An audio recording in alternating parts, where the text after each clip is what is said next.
তো হ্যালো বন্ধুরা, আজ নিয়ে চলে আসলাম একটা চুল স্ট্রেটের কাজ নিয়ে। তো প্রথমে এখানে কাস্টমার চলে আসলো। তো দিদি এখানে ভালো করে শ্যাম্পু করিয়ে দিচ্ছে। তো শ্যাম্পু করানোর পর দিদি চুলটা একটু ব্লো ড্রাই করে নিল। তো এরপর শুরু হবে ফার্স্ট ক্রিম লাগানো। তো প্রথমে চুলটাকে 4 সেকশনে ভাগ করে তারপরে আমি এদিকে দিদিকে সেকশন করে দিচ্ছিলাম যাতে দিদির সুবিধা হয়। আর দিদি এদিকে ফার্স্ট ক্রিম অ্যাপ্লাই করা শুরুও করে দিয়েছে। এবার ফার্স্ট ক্রিম অ্যাপ্লাই করা হয়ে গেলে চুলটাকে রেখে দেবো রেস্টে।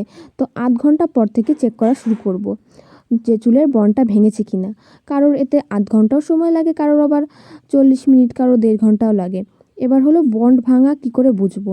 বন্ড ভাঙা হচ্ছে একটা চুল বের করে নিয়ে তাকে একটু টানতে হবে। এবার চুলটা যদি স্প্রিংয়ের মতন হয় তাহলে হয়ে গেছে, আর যদি চুলটা ছিঁড়ে যায় তাহলে বুঝতে হবে আর একটু হবে। তো এখানে আমাদের বন্ড ভাঙা হয়ে গেছে চুলের। তো এবার চুলটা ভালো করে আবারও শ্যাম্পু করে নিলাম। শ্যাম্পু করার পরে এই যে আমি এদিকে শুকাচ্ছি চুলটা।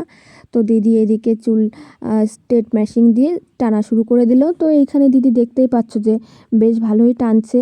তো এখানে আমাদের পুরো চুলটা আবারও ভালো করে টেনে নিতে হবে। এই যে ফার্স্ট টাইমই টানলো, কারণ প্রথমবার ব্লো ড্রাই করা হয়েছে। তো চুলটা টানার পর এরপর লাগাতে হবে সেকেন্ড ক্রিম, সেটা হচ্ছে নিউট্রিলাইজার। তো সেকেন্ড ক্রিমটা লাগানোর সময় এই চুলটা ভালো করে স্ট্রেট করার পর ঠান্ডা করে নিতে হবে। তারপর এই যে সেকেন্ড ক্রিমটা দেখতেই পাচ্ছ তোমরা।